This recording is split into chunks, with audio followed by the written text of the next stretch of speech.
नमस्कार दोस्तों, आज फिर हम सुनेंगे महादेव की महिमा की चमत्कारिक कहानी का अध्याय 5। आशा करते हैं अध्याय 4 तक की कहानी आपको अच्छी लगी होगी। महाशक्ति 5वां अध्याय। शिव तत्व गुफा की खोज। अर्जुन और अनाया गुरुदेव के आश्रम से लौट चुके थे, लेकिन उनके मन में सवालों की आंधी चल रही थी। शिव तत्व गुफा आखिर कहाँ है? अर्जुन ने गहरी सोच में कहा। अनाया ने सिर हिलाया। अगर यह इतनी महत्वपूर्ण जगह है तो इसके बारे में कहीं तो कोई संकेत होगा। गांव के बुजुर्गों से पूछने पर उन्हें पता चला कि इस गुफा का जिक्र सदियों पहले हुआ था, लेकिन अब कोई नहीं जानता कि वह कहाँ है। बस यह कहा जाता है कि यह किसी घने जंगल के अंदर छिपी हुई है। जंगल की ओर यात्रा। अर्जुन और अनाया ने गुफा की खोज के लिए यात्रा शुरू की। उनके पास केवल गुरुदेव देव द्वारा दिया गया एक पुराना मानचित्र था, जिस पर फेडिड धुंधले निशान बने हुए थे। जंगल में कदम रखते ही उन्हें एहसास हुआ कि यह सफ़र आसान नहीं होने वाला। चारों ओर ऊंचे ऊंचे पेड़, घनी झाड़ियां और रहस्यमय सन्नाटा था। हमें बहुत सावधानी से आगे बढ़ना होगा, अर्जुन ने कहा। जैसे जैसे वे आगे बढ़ते गए, जंगल और घना होता गया। अचानक अनाया को एक पेड़ के तने पर कुछ उकेरी हुई आकृतियां दिखाई दी। अर्जुन, यह देखो, उसने उत्साहित होकर कहा। अर्जुन ने करीब जाकर देखा। यह कुछ प्राचीन प्रतीक थे, जिनमें त्रिशूल, डमरू और एक ध्यान मग्न साधु की आकृति थी। शायद यही हमारा पहला संकेत है, अर्जुन ने कहा। गुप्त मार्ग और अदृश्य शक्ति।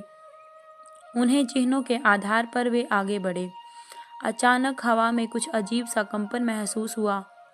क्या तुम्हें यह महसूस हो रहा है? अनाया ने धीरे से पूछा। अर्जुन ने सिर हिलाया। हाँ, ऐसा लग रहा है जैसे कोई अदृश्य शक्ति हमारे यहाँ से हटने के लिए कह रही हो। जैसे ही वे एक विशाल चट्टान के पास पहुँचे, मानो वहाँ कोई अदृश्य दीवार थी जिसने उनके कदम रोक दिए। अर्जुन ने चट्टान को ध्यान से देखा और फिर गुरुदेव द्वारा बताया गया मंत्र दोहराने लगा।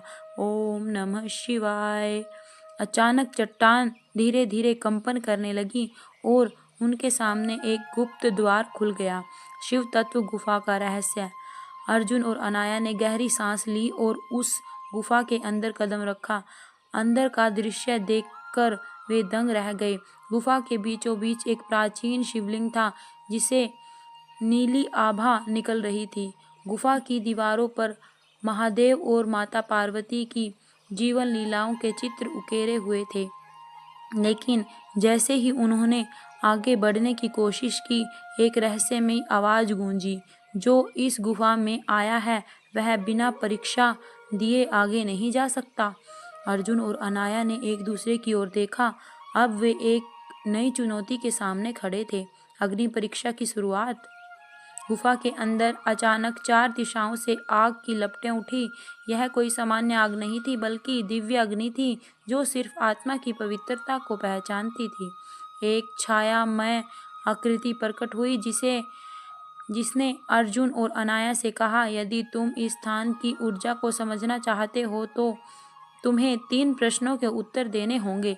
पहला प्रश्न, शिव तत्व का अर्थ क्या है?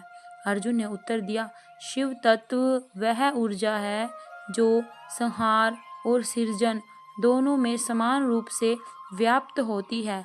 यह कालातीत और अनंत है। आकृति ने सिर हिलाया और अग्नि की एक लपट को शांत कर दिया। दूसरा प्रश्न, एक सच्चा भक्त कौन होता है? अनाया ने उत्तर दिया, जो बिना किसी स्वार्थ के महादेव को समर्पित होता है, वही सच्चा भक्त होता है। एक और लपट शांत हो गई। तीसरा प्रश्न, तुम इस गुफा में क्यों आए हो? अर्जुन और अनाया एक पल के लिए रुके। फिर अर्जुन ने कहा, हम इस संसार में सत्य और शक्ति को समझने आए हैं, ताकि हम इसे अपनी आने वाली पीढ़ियों के लिए संजो कर रख सकें। तीसरी लपट भी शांत हो गई। तुम परीक्षा में सफल हुए। गुफा की दीवारें कंपन करने लगी और अचानक एक नया मार्ग खुल गया। शिव तत्व गुफा का असली रहस्य।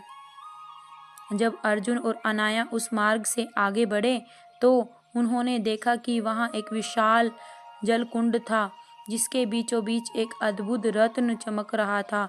यह शिव नील मणि थी जिसे सदियों से छिपाकर रखा गया था।